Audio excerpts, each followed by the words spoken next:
So our first program is to focus on the election of state, local, national leaders. How do we resource that?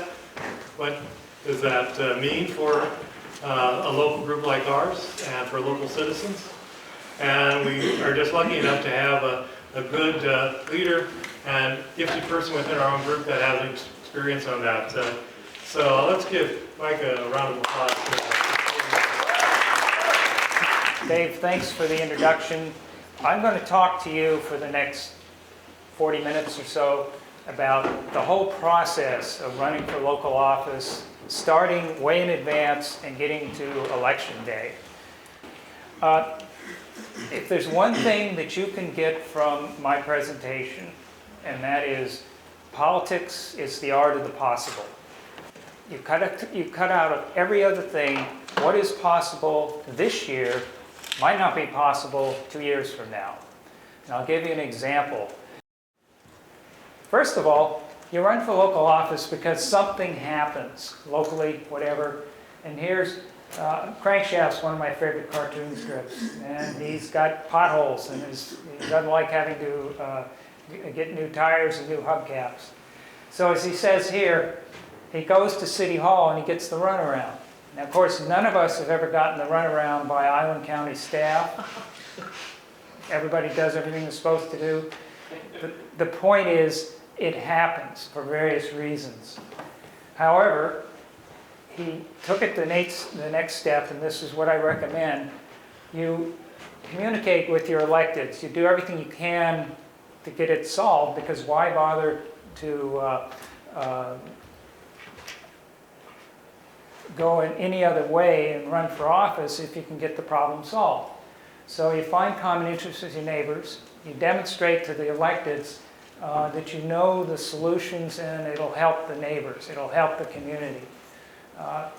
One of the key things working with electeds, you respect them and you respect the staff, because the bottom line is they're busy, and how can you help them to do their job? And most of the time staff and certain types of electeds, they want to do the right thing. Now, we could debate about some other electeds, but we won't go down that path.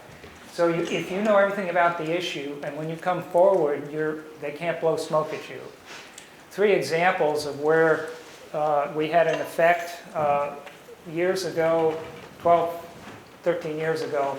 They were hunting in Deer Lagoon, and let me tell you, this was a war zone, and where we live is about maybe a mile's crow flies, but there were people right along Deer Lagoon who were being, pellets coming on their houses. There was a nurse, there was a night nurse. I mean, how can you do your job being blasted out?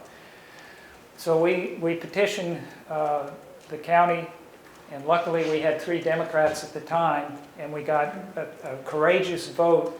I mean, Helen Price Johnson was new, and Angie was on, and John Dean. And those 2 votes for Angie and John Dean were significant, hard votes. And I made a point of thanking them all because they took the leadership on that. Recently, although I don't think it was the right decision, but it was the best you could get, but people petitioned on the Juan Road access to the beach. It should have been a full access, but Helen Price Johnson got the best she could, and there was support for that. And then about 2 years ago, they wanted to raise the speed limit on Bayview near where we live. Right now it's 35, and you move it to 40, so then the average traffic flow is going to be 45. And there's a lot of people coming in and out, and we petitioned at the hearing. We had good turnout. Our petition to keep it at 35 was the only one that the electeds honored. All the rest of them, whatever staff presented. Now, we all asked them, they said, who wants it raised? Oh, well, there's somebody wanting it raised. Well, we think it could have been a Henny, because Hennies have the compound near where we live. But anyway, they never did tell us, but we won on that one. So there are reasons for that. Some are political. There's not a constituency for it. The next time you get out on the highway, you'll notice how many cracks and otherwise surface on the state highways. Well, there's no sex appeal paving roads. Now you hear the Donald talking about all this infrastructure, you're going to build new things. What about spending some money to repair?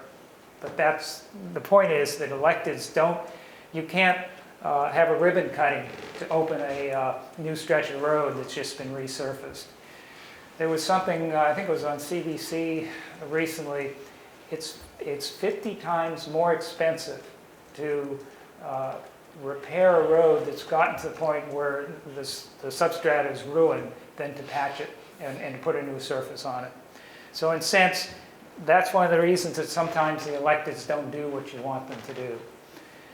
So you've the stone wall, so then what do? Well, as you read Crankshaft and his buddy, he says somebody needs to see that potholes are being fixed, and this is going to be done in this town, so I decided to take your advice and run for mayor. Now let me tell you, if you're thinking about doing it and somebody recommends you to do it, don't just jump right in, do your homework. And that's one of the things that I didn't do when I first ran for legislature. Old Crankshaft, he's got a wry sense, go ahead and fix the potholes himself, because maybe that's going to be easier than running for office.